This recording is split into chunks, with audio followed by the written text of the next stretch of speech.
All I ever hear is your early 20s are your best times of your life. Actually, let me correct myself. It's your 20s that's the best time of your life. That's what everyone says. But literally, when I reflect back, I'm like, my early 20s, it was a train wreck. It was an absolute train wreck. And I'm just like, oh my gosh, how did I even survive? Because I was so reckless. I had no long-term plans for the future.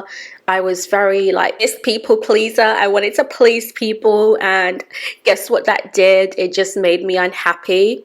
And now I'm 27 years old. I'm reflecting back on my early 20s, and I'm going to share some of the lessons that I've learned. So the first thing that I wish someone would have told me, my parents told me. I feel like the way they relayed the message just did not register in my mind. Everything that you do in your early 20s or any point in your life shapes how your future is going to be. The decisions you make, the decisions you didn't make, the things you said, the things you didn't say, it all somehow, little or big, affects your future. That's not to say, oh, you have to be so strict with everything you do, but you just have to be mindful. In my early 20s, I didn't have the kind of self-awareness that I have now. If you say you're going to do something, make sure you do it. A classic example, a very, very minute example would be, I would say, oh, I'm going to tidy up. I have like this whole massive to-do list, and I get nothing done.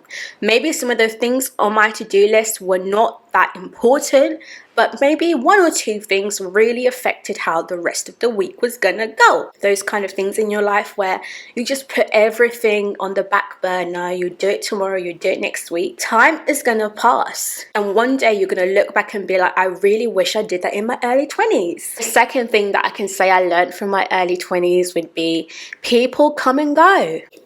You have to cherish the memories. You have to learn the lessons from the experiences you had with different relationships, different friendships will come in your life as a lesson or as a blessing. I'm happy to say that I've experienced both, and it's like I've learned individual lessons from different friendships, from past relationships. I've been able to learn lessons that are gonna shape how my future friendships and relationships would be like. So that's like another important lesson that I feel like I'm so happy that loads of different people come into your life, because you can learn something from each and every single person that comes into your life, whether it's big or small. One day you'll look back and be like, remember so and so?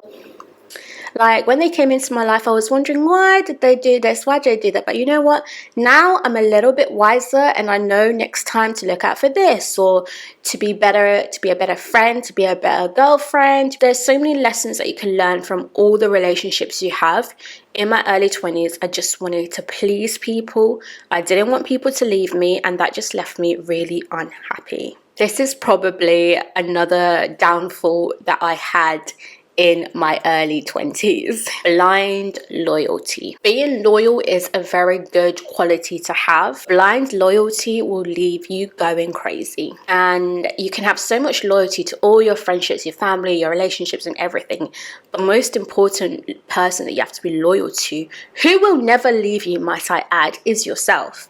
And that's one thing that I had to really learn when people disappointed me, and I was a little bit more disappointed in myself because I put so much faith into other people. I was like, oh, you're the happiness in my life, you keep me going and everything, and I was just pouring so much into all of these different like relationship friendships, and I was leaving myself empty till it got to a point where I'm like, dang, I've done all of this. I was loyal. I was ride or die for these people. And the thing is, you don't have to do something with the expectation that the person's going to do the same for you. The most important person I wish I could tell myself in my early 20s, it's yourself.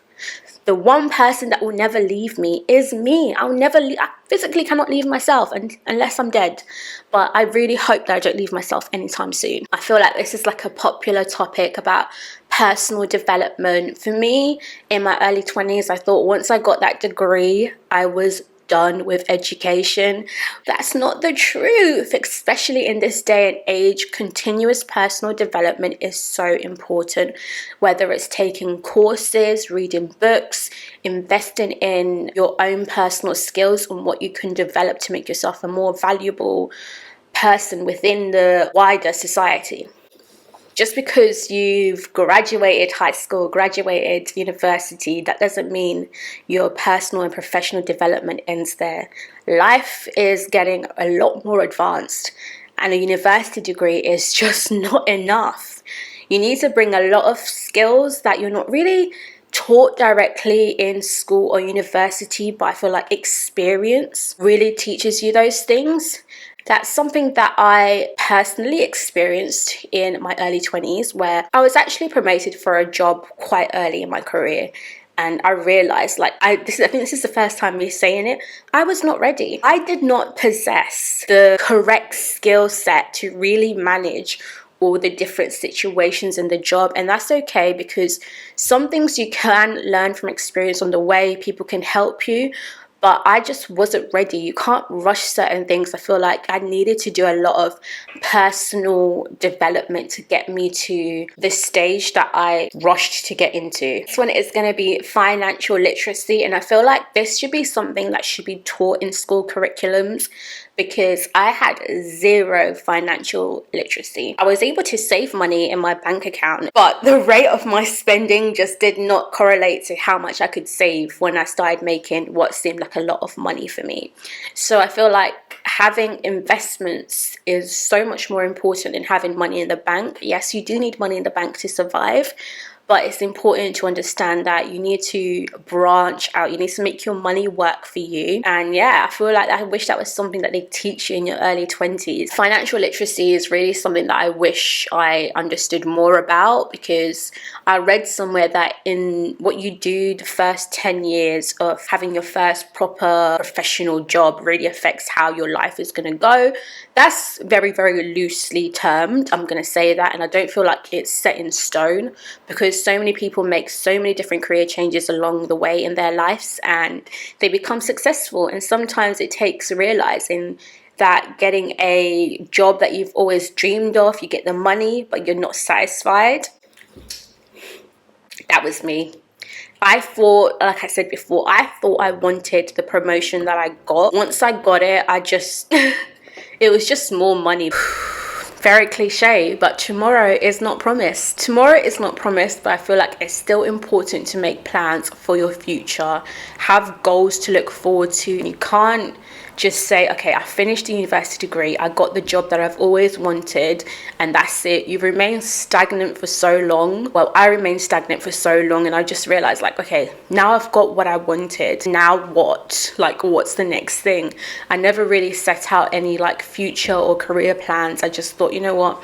I'm just gonna go with the flow, take every day as it comes, which is a good mindset to have to an extent, but you really need to plan for your future, have some kind of structure in your life. Otherwise you're just riding a wave that one day you wake up and it's just too late. One day you wake up and it's too late and you're just where has all that time gone? So like I said, tomorrow is not promised. You have to have a plan in mind, but also at the same time, this is I think my final point for this video, is have goals. Medium-term goals, short-term goals, long-term goals. Have a goal. So when you look back on your life, you're like, this is what I achieved at these moments. All I can say, or all I could say before I moved here, was the biggest achievement that I had, or the two biggest achievements that I had in my 20s, was getting my degree and getting a promotion in a job that I was doing early on. And that's it. That's 7 years. And those are my biggest achievements that I can date, which is really, really sad for me, but it's okay. It's okay. Now I'm going to start doing more planning for my future and really, really think about what do I want in the next 5, 10 years, 1 year. You don't have to have such a strict plan. And if things don't go to plan, that's okay. Just deal with things as they come, but make sure you have a plan of what you want to achieve, what you want to do with your life. that concludes my video on the lessons that I learned in my early 20s. This lesson is, yes, your early 20s are supposed to be the greatest times of your life, but I feel like no, because my early 20s sucked. To put it lightly, they sucked, but it's okay because I can learn from all that suckage on how I can do much better going into the later part of this 20s decade and then going into my early 30s. That's something exciting because I've been able to reflect back on my life and just realize that I had a lot of growing up to do. Every day I feel like I am learning a new lesson. Painful sometimes, yes. Angering, yes. But it's the lessons that you have to learn. And if you don't learn those lessons, they keep repeating themselves till you learn them. So yeah, this was a bit of a different video, but this was a follow-on from my previous video that I did maybe a year and a half ago, talking about my 20s, and I think I was just 25 then, and now it's like, yeah, this is when I decide to talk about this. So guys, I'll catch you in the next video. If you've enjoyed this video, please like, comment and subscribe to my channel. Like I said before in my previous video, I'm really grateful to everyone that's subscribed, that's commented, that's engaged with my channel. It's great. And this is one of my goals that I'm trying to, you know, start with. So yeah.